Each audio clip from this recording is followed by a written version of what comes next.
Imagina Europa en el siglo XI, una época de resurgimiento y esperanza. Las ciudades, antaño prósperas bajo el Imperio Romano, comenzaban a recobrar su esplendor.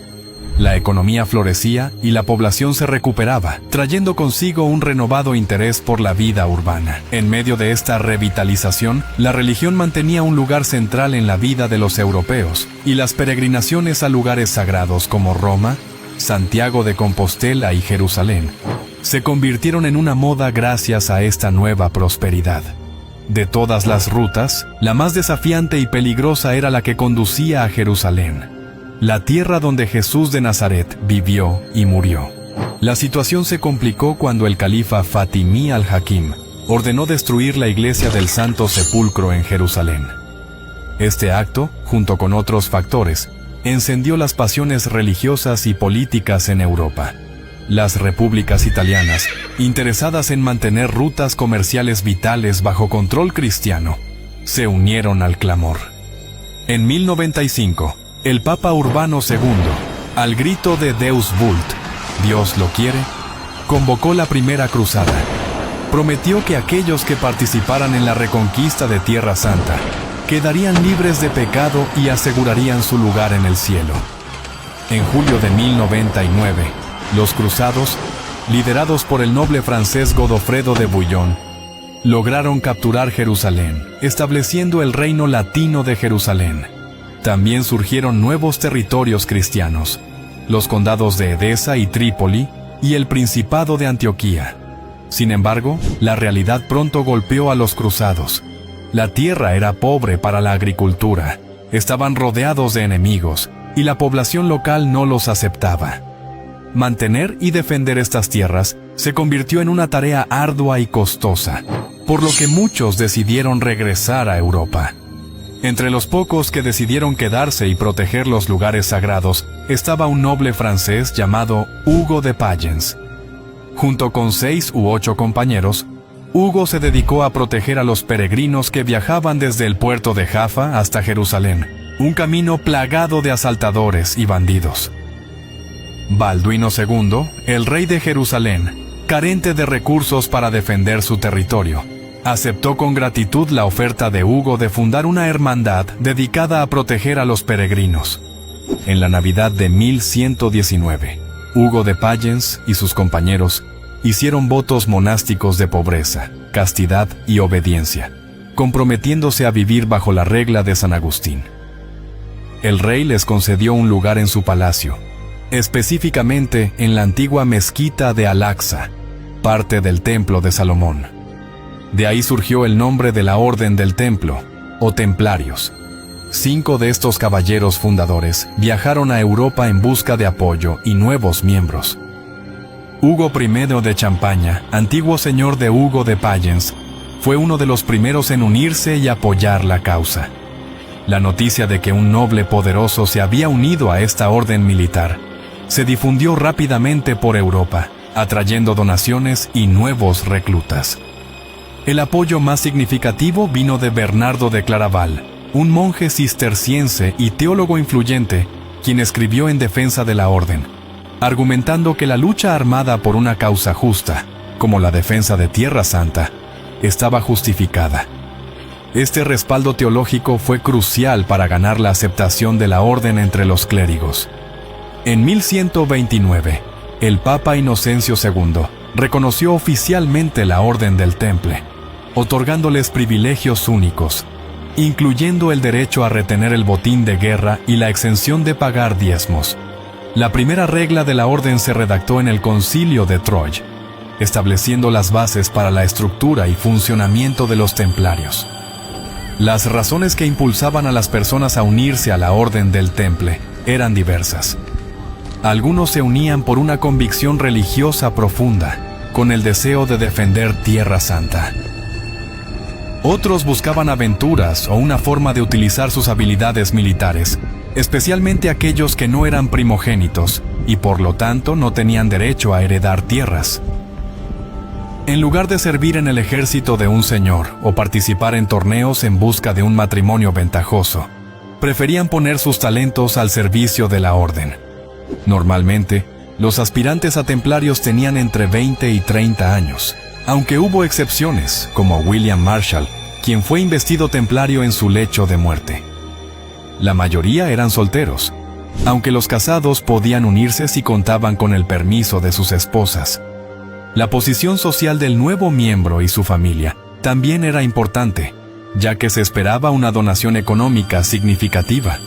Para ser aceptado, era necesario ser hijo legítimo, estar libre de enfermedades contagiosas, no haber sido expulsado de otra orden y no tener deudas o crímenes pendientes. A partir del siglo XIII, los aspirantes a caballeros debían provenir de familias nobles y no tener impedimentos físicos para el combate. A diferencia de algunas leyendas, la ceremonia de iniciación no se hacía en secreto ni de noche, sino a plena luz del día, presidida por un alto cargo de la orden y varios testigos. El recluta respondía una serie de preguntas para evaluar su compromiso. Si las respuestas eran satisfactorias, se le daba tiempo para meditar en solitario antes de tomar los votos de obediencia, castidad y pobreza, además de comprometerse a cumplir con los 72 artículos de la regla original de la orden. La misa era obligatoria, y aunque los templarios podían hablar con mujeres, no debían mirarlas a los ojos. Las comidas eran en comunidad y en silencio, alternando días de carne con días sin carne.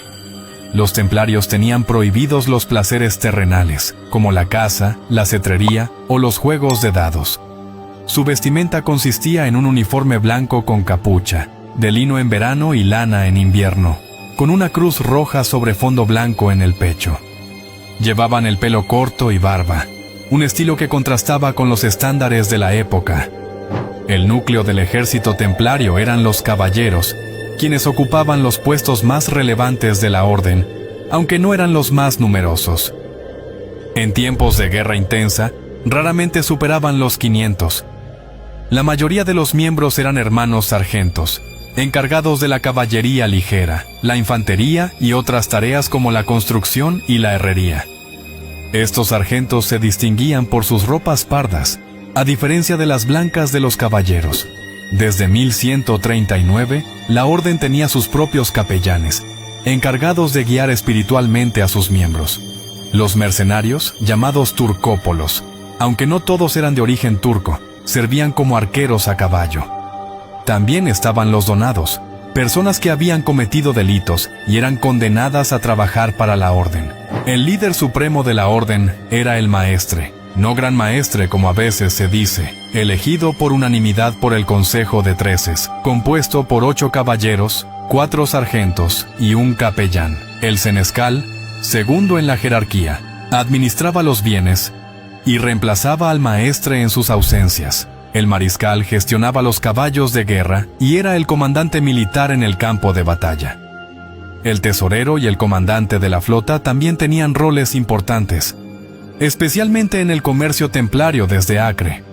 Ostentar un cargo en la orden no implicaba beneficios especiales. Todos comían la misma comida, en el mismo comedor, y dormían en habitaciones comunes. La disciplina, tanto en el campo de batalla como fuera de él, era una característica distintiva de los templarios. Cada miembro de la Orden del Temple tenía la obligación de reportar públicamente cualquier comportamiento inapropiado de otro templario, independientemente de su rango. Las faltas graves, como la violación de los secretos de la orden o la sodomía, podían resultar en la expulsión. Otros delitos menores se castigaban con sanciones físicas, trabajos denigrantes o la asignación de roles de menor rango. En Oriente, los templarios eran reconocidos como guerreros, pero en Occidente se destacaban como administradores. Aunque la sede de las finanzas de la orden estaba en Jerusalén, su corazón económico estaba en Europa. Una fuente crucial de financiación eran las donaciones, que llegaban por diversas razones: gratitud, afinidad con la orden, penitencia, entre otras. Estas donaciones podían ser en forma de dinero, tierras, caballos, equipo militar, alimentos, privilegios y concesiones. Además, los botines de guerra y los tributos de ciudades conquistadas contribuían a sus arcas, junto con las colectas papales, incluyendo las 8 bulas de cruzada para Tierra Santa. Conscientes de que no podían depender únicamente de donaciones y conquistas, los templarios diversificaron sus fuentes de ingresos. Aprovechando las rutas comerciales que conectaban Asia Oriental y el Próximo Oriente, comerciaron productos de lujo como seda, especias y porcelana.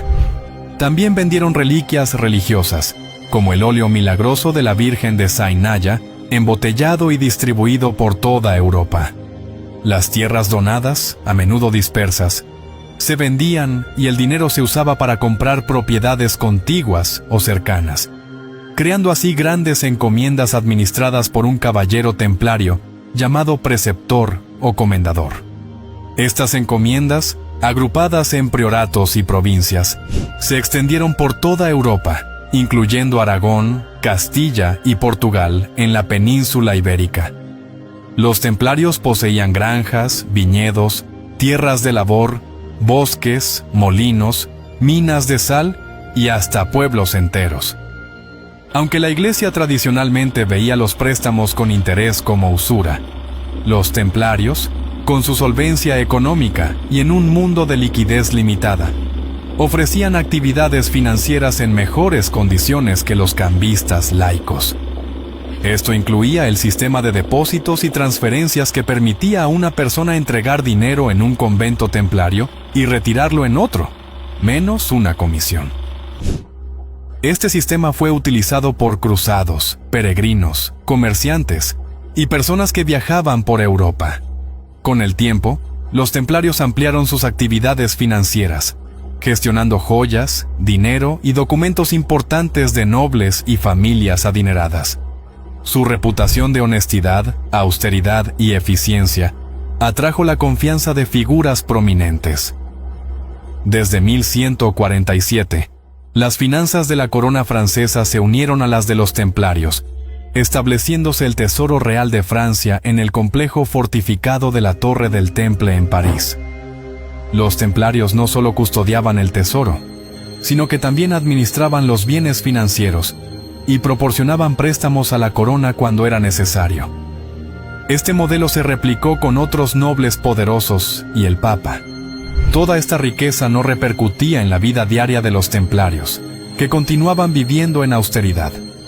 La mayoría de los ingresos se destinaban a mantener su presencia en Tierra Santa, equipando caballeros, construyendo y manteniendo fortificaciones y castillos, adquiriendo y cuidando los caros caballos de guerra y pagando a los mercenarios. Aunque no se conocen las cuentas exactas de la orden, es probable que nunca fueran tan ricos como muchos pensaban. El declive de la orden comenzó después de la pérdida de San Juan de Acre, en 1291, la última gran plaza cruzada en Tierra Santa. Europa perdió el interés en mantener los lugares sagrados bajo control cristiano.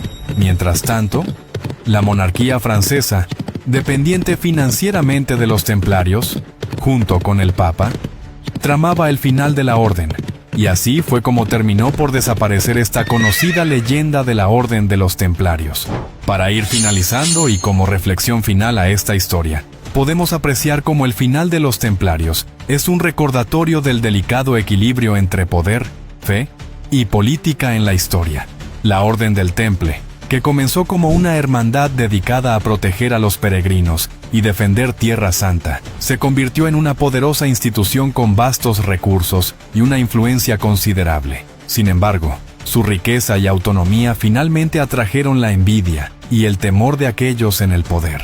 La conspiración entre el rey Felipe IV de Francia y el Papa Clemente V para disolver la orden es un ejemplo claro de cómo la política puede sobreponerse a la justicia y la devoción. La caída de los templarios también subraya la vulnerabilidad de las instituciones que dependen de la favorabilidad política. A pesar de su reputación de honestidad, disciplina y servicio, los templarios no pudieron escapar de las maquinaciones de la corona francesa y la Iglesia. Su disolución en 1312 y la ejecución de muchos de sus líderes marcó el fin de una era de caballería y devoción religiosa, dejando un legado que sigue fascinando a historiadores y entusiastas hasta el día de hoy. Esperamos que esta historia sobre la ascensión y caída de los templarios te haya resultado tan fascinante como a nosotros. Nos encantaría saber tu opinión. así que no dudes en dejar un comentario sobre lo que más te impactó de esta historia. Si disfrutaste el video, no olvides darle like y suscribirte a nuestro canal para más contenido sobre mitos, leyendas e historia. Tu apoyo nos ayuda a seguir creando videos interesantes y educativos. Hasta la próxima.